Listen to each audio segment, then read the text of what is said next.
तो दोस्तों चलिए आप सभी का एक बार फिर हम स्वागत करते हैं, अभिनंदन करते हैं आपके अपने YouTube channel Aryan institute Allahabad में। दोस्तों जैसा कि बोर्ड पर आप देख पा रहे हैं, आप सभी के बीच में अगर देखा जाए तो लगातार आपके कमेंट आ रहे हैं कि भैया आखिरकार जो डीएलएड एडमिशन की प्रक्रिया चल रही है, कुछ चीजों को मैंने यहाँ लिख रखा है, ये सारे डाउट्स आपके बन रहे हैं। वैसे भी आप बेहतर तरीके से देखने का प्रयास करिएगा। मैं एक एक चीजों पर आपसे चर्चा कर रहा हूं। सर्वप्रथम यहां देख सकते हैं 5,000 पेमेंट आपका लगातार आपके मैसेज आ रहे हैं कि भैया हमारा जो 5,000 का पेमेंट है वो नहीं हो रहा है। एक्चुअली एक चीज का ध्यान रखिएगा कि मैंने आपसे शाम को जब आपका अलॉटमेंट रिजल्ट फाइनली आया था और आपको कॉलेज भी मिल गया है ना, जिनको कॉलेज नहीं मिला है उनको परेशान होने की जरूरत नहीं है। ठीक है भाई, अभी उस पर हम चर्चा कर रहे हैं, लेकिन भैया एक चीज का ध्यान रखिएगा, अगर आपका पेमेंट नहीं हो रहा है अलॉटमेंट रिजल्ट के लिए तो थोड़ा सा आप वेट कर लीजिए। ठीक है, कोई जल्दबाजी नहीं है। ठीक है, कोई भी जल्दबाजी नहीं है मेरे भाई, क्योंकि आपके पास बहुत समय बचा हुआ है। एग्जैक्टली अगर हम एडमिशन को कहें तो एडमिशन की प्रक्रिया फाइनली आपकी 8 तारीख से शुरू है और वो भी 20 तारीख तक चलेगी। ठीक है, 8 तारीख से 20 तारीख तक चलेगी। इस बीच में आप अगर पेमेंट करते हैं तो कोई दिक्कत नहीं है यार, लेकिन आप इतने जल्दबाजी में काम कर रहे हैं। आपको बेहतर तरीके से पता होना चाहिए कि साइड प्रॉब्लम लगातार चल रही है, ना काउंसलिंग प्रक्रिया हो रही है, लोग बिल्कुल परेशान है इस चीज को लेकर। ठीक है भाई, आप काहे इतनी जल्दबाजी दिखा रहे हैं? भाई देखिएगा, तमाम लोग कह रहे हैं कि भैया हमको दोबारा पेमेंट करने का आ रहा है। अब आपके पास पैसा इफराद हो तो आप दोबारा नहीं तिबारा पेमेंट करिए यार।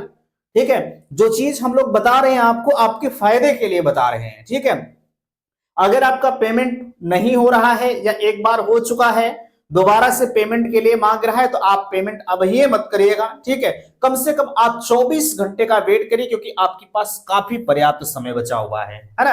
आपको किसी भी प्रकार की दिक्कत नहीं है। यहां देख सकते हैं अभी 8,065 लोगों को, 8,865 लोगों को कॉलेज अलॉट हुआ है, लेकिन अभी इनमें से करीब 100-200 लोग ऐसे होंगे जो अपनी सीट से संतुष्ट नहीं है। ठीक है, उनका कहना है कि भैया हमको कॉलेज जो मिला है, हम पहले नंबर पर जो प्रेफरेंस दिए थे हमको वो वाला चाहिए था, लेकिन ये तो दूसरे नंबर का मिल गया। अरे यार काहे ऐसा काम किए थे? हम भैया आपसे यही चीज बताए थे कि आप उसी कॉलेज को प्रेफरेंस में रखिए, उसी कॉलेज को लॉक करिए जो कॉलेज आपको चाहिए। लेकिन आपका क्या, आपको तो लग रहा था कि नहीं चलिए यार 2-4 और अपने मन से कर देते हैं, मिलना होगा तो मिल जाएगा।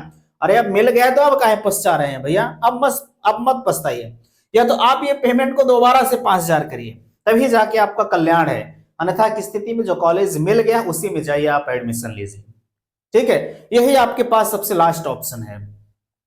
ठीक है, अब यहां सवाल यह है कि चलिए ठीक है, जो लोग आवेदन कर दें उनकी प्रक्रिया तो फाइनली चल रही है, लेकिन एक सवाल यहां कर रहे हैं बहुत सारे मेरे साथी ऐसे हैं जो जानकारी नहीं होने के अभाव में उन्होंने आवेदन नहीं किया। भाई हम जब आपके आवेदन नहीं हुए थे, ठीक है, जब आपके एडमिशन की प्रक्रिया शुरू नहीं हुई थी, जब आपके आवेदन नहीं शुरू हुए थे, तो उसके 15 दिन पहले से मैं लगातार आपको आगाह कर रहा था कि भैया अब आपके आवेदन की प्रक्रिया शुरू होने वाली थी। अगर आप शिक्षा के प्रति इतने जागरूक हैं तो आपको चीजें पता हो जानी चाहिए थी, लेकिन ये आपकी लापरवाही कही जाएगी।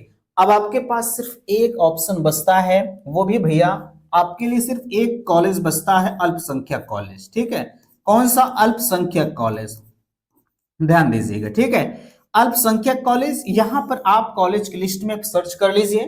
ठीक है, जहां अल्पसंख्यक कॉलेज होगा वहां आप विजिट करिएगा, वहीं जाके आपका एडमिशन हो पाएगा। वहां बिना आवेदन का एडमिशन पॉसिबल होता है। ठीक है, किसी भी प्रकार की दिक्कत आपको नहीं है वहां पर। बाकी जो चीजें हैं आप मुझे बताइए, मैं आपको बताऊंगा। हाँ, लेकिन एक चीज, जो नॉर्मल कॉलेज और काउंसलिंग से जा रहे हैं उनकी अपेक्षा आपकी फीसें भैया थोड़ी सी एडवांस होती है, ज्यादा होती है। ठीक है, लेकिन भाई आपने पहली चीज तो गलतियां किया है, आपने आवेदन नहीं किया। दूसरी चीज, आप फीस को लेकर परेशान होंगे तो आपका सत्र 1 साल चला जाएगा। तो ये आपके ऊपर डिपेंड करता है। वैसे जहां तक मेरा मानना है मेरे भाई, ध्यान दीजिएगा, ये आपका जनवरी चल रहा है, एडमिशन होते होते फरवरी चला जाएगा। ठीक है, मार्च अप्रैल मई जून, 4 महीने में आपका 2025 वाला सेशन आ जाएगा। ठीक है, तो आप मेरे हिसाब से आप वेट कर सकते हो यार। ठीक है, आप वेट कर सकते हैं। अगर आपको एडमिशन लेना है, एडमिशन चाहिएगा, ठीक है, तो बिल्कुल आप थोड़ा सा वेट कर लीजिए, बिल्कुल 100% आपका हो जाएगा, ठीक है। चलिएगा, यहां तक की चीजें मेरे हिसाब से आपको समझ में आ गई। अब यहाँ एक सवाल और है, चलिए आपने आवेदन भी नहीं किया, इन दोनों को आपस में अगर हम कोरिलेट करें तो आप हमसे लगातार इस चीज की जिक्र कर रहे हैं कि भैया हमने आवेदन नहीं किया है तो क्या डायरेक्ट एडमिशन हो सकता है? नहीं भैया, नहीं होगा, ठीक है। डायरेक्ट एडमिशन अगर होगा तो सिर्फ ये अल्पसंख्यक कॉलेज में ही होगा।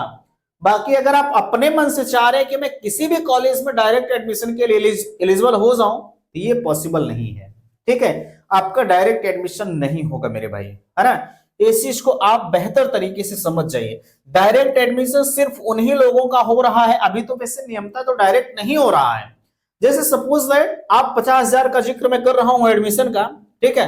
50,000 में मैं कहता हूं कि आप मुझे 5,000 का पेमेंट कर दीजिए, ठीक भैया, आप मुझे 5,000 का पेमेंट कर दीजिए, आपकी सीट लगभग कंफर्म हो जाएगी, है ना। सीट कंफर्म हो जाएगी। दूसरी चीज ये है कि आप कहेंगे कि क्या आपका डायरेक्ट एडमिशन हो जाएगा, 5,000 हम पेमेंट कर देंगे? नहीं भैया, डायरेक्ट एडमिशन नहीं होगा। डायरेक्ट एडमिशन के लिए एक अलग से नोटिस पीएनपी की तरफ से आती है, ठीक है, एक अलग से नोटिस पीएनपी की तरफ से आती है। पीएनपी उस पर आदेशित करती है कि हाँ अब आप डायरेक्ट एडमिशन ले सकते हैं, एक से पूरे लास्ट तक जितने लोगों ने आवेदन किया है, ठीक है। जैसे आपका एडमिशन किसी कारणवश नहीं हुआ तो आपके लिए वैसे डायरेक्ट एडमिशन की पॉसिबिलिटी अब की बार बन रही है, जो 1 से 20,000 रैंक वालों को देखने को मिला है ना। भाई मुझे बताओ यार, 1 से 20,000 रैंक तक की आपकी काउंसलिंग हो रही थी, लेकिन इनमें से जो लगभग 9,000 लोगों ने, हम 10,000 मान लेते हैं, 10,000 लोगों ने सिर्फ कॉलेज को लॉक किया था, 10,000 का पूरा सुपड़ा ही साफ हो गया था, ठीक है। तो ये कहीं ना कहीं स्थिति दर्शा रही है कि नहीं, आने वाले समय में फिर से पोर्टल खुलना चाहिए डायरेक्ट एडमिशन का। हालांकि अभी डायरेक्ट एडमिशन के चक्कर में मत पड़िएगा, क्योंकि आपको पता है सेशन हमारा काफी विलंब हो चुका है, और इस विलंब होने की वजह से भाई अगर आप सेशन विलंब होने के बारे में आप जानते हैं तो आप मेरे हिसाब से काउंसलिंग से एडमिशन करवा लीजिए, कतई आप डायरेक्ट एडमिशन के चक्कर में मत पड़िएगा, ठीक है। अगर आप डायरेक्ट के चक्कर में पड़ेंगे, खुदा न खास्ता नहीं होगा, पीएनपी अपने पर आ गई कि नहीं हम डायरेक्ट एडमिशन नहीं कराएंगे। पिछली बार पता आपको 1-1.5 महीने बाद खुला था, वो भी इतने संघर्ष के बाद खुला था कि मैं आपको क्या बताऊं। जैसे आपके एडमिशन के लिए अब की बार हम लोगों ने संघर्ष किया, सेम कंडीशंस वही थी 2023 में कि पोर्टल खोलने के लिए पीएनपी राजी नहीं थी, लेकिन इतना अथक प्रयास किया गया कि आपका जो पोर्टल है पहले 1.5 महीने बाद पूरा खुला था, ठीक है। तभी आपका एडमिशन जो 22-23 जनवरी 24 जनवरी दिखा रहा था, वो यही कारण था, ठीक है। बाकी भैया मेरे हिसाब से आप डायरेक्ट एडमिशन के चक्कर में मत पड़िएगा। आप काउंसलिंग से जैसे आपको पेमेंट हमें कर दीजिए, मैं आपकी काउंसलिंग कर दूंगा शेड्यूल के अकॉर्डिंग, ठीक है, आपको दिक्कत नहीं आएगी। चलेगा, ये हो गया 50,000 में कंप्लीट एडमिशन। कहां होगा भैया? आपका एडमिशन होगा फिरोजाबाद में, लिखिएगा कहां? फिरोजाबाद में। नंबर आप लिख सकते हैं 94 52 33 10 53, ये कांटेक्ट नंबर है, ठीक भैया। आप इस पर लिखकर हमसे बात कर सकते हैं। फोन कभी कभी स्विच ऑफ जाता है, बट आप व्हाट्सएप मैसेज कर दीजिए भैया, कोई दिक्कत आपको नहीं आएगी, ठीक है। ये सब मेरे ऊपर डिपेंड करता है, आपको दिक्कतें किसी भी प्रकार की नहीं आएंगी। दूसरी चीज ये है, अगर हम आपको बताएं तो यहां ध्यान दीजिएगा, अगर हम दूसरी चीज के बारे में आपसे कहें तो यहां देखिएगा, एक सेकेंड,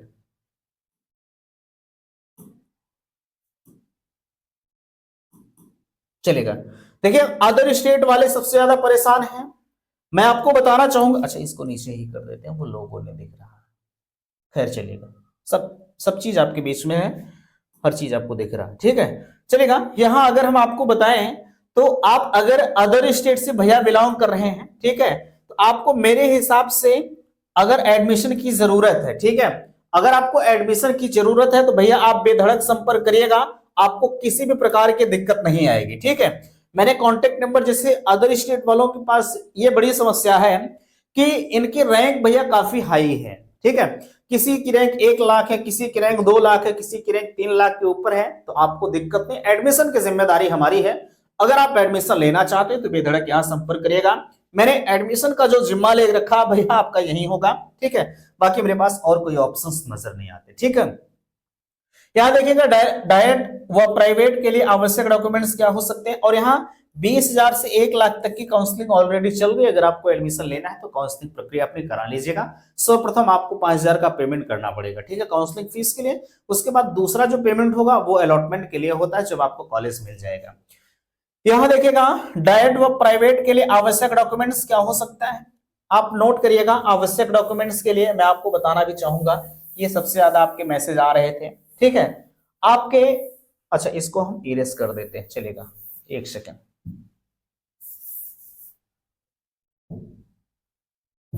चलेगा, देखिएगा इसको हम पूरी तरह से इरेज कर देते हैं भैया, है ना, कोई दिक्कत नहीं। अब तो आपने सारी चीजों को देख ही लिया है। आवश्यक डॉक्यूमेंट्स के अंतर्गत आपने जो 5,000 का पेमेंट किया है वो आपकी रसीद चाहिए, ठीक है, वो आपकी रसीद चाहिए। दूसरा आपका अलॉटमेंट रिजल्ट चाहिए, ठीक है, अलॉटमेंट रिजल्ट। तीसरा आपका चाहिए 10वीं की मार्कशीट, सॉरी, तीसरा आपका चाहिए जो आपने आवेदन किया है ऑनलाइन, ठीक है, आवेदन, आपका आवेदन फॉर्म चाहिए, ठीक है। 10वीं 12वीं प्लस ग्रेजुएशन की मार्कशीट चाहिए, ठीक है। उसके साथ साथ आपका बनता है एक जो है कैरेक्टर सर्टिफिकेट, लिखिएगा, जो है जिसे हम चरित्र प्रमाण पत्र बोलते हैं, ठीक है। चरित्र हो गया, मेडिकल हो गया, मेडिकल हो गया, ठीक है। और आपका अभी मैं बता रहा हूं चरित्र मेडिकल कैसे बनेगा, ठीक है। चरित्र हो गया। एक आपका आता है प्रोविजनल, कभी कभी लगता है, इनके लिए आपका एडमिशन नहीं रुकेगा भैया, ठीक है, प्रोविजनल, चरित्र और मेडिकल के लिए, ठीक है। और आपका सबसे ज्यादा इंपॉर्टेंट 5,000 की रसीद है, अलॉटमेंट रिजल्ट, आवेदन फॉर्म, 10वीं 12वीं ग्रेजुएशन की मार्कशीट है। उसके साथ साथ आपका जाति और निवास प्रमाण पत्र, ठीक है भाई। जनरल वालों के लिए जाति नहीं बनता है तो आपका जाति नहीं होना चाहिए, बट अगर आपने ईडब्ल्यूएस लगाया है, ठीक है, अगर आपने ईडब्ल्यूएस लगाया है तो ईडब्ल्यूएस आपके लिए कंपलसरी रखिएगा जरूर, ठीक है, नहीं तो आपको दिक्कत होगी, ठीक है।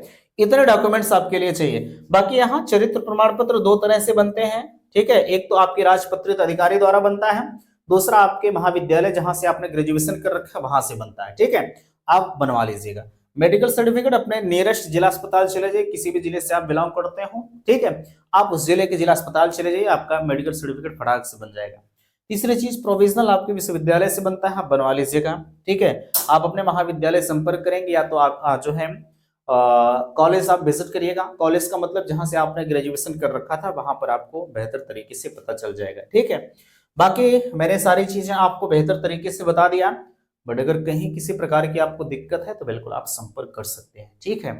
तो आशा करता हूं आज का यह वीडियो आप सभी को पसंद आया होगा। प्लीज वीडियो को लाइक कीजिएगा, शेयर कीजिएगा, और चैनल पर पहली बार विजिट किए हैं तो चैनल को सब्सक्राइब कीजिएगा। वीडियो समाप्त करते, थैंक्स, धन्यवाद।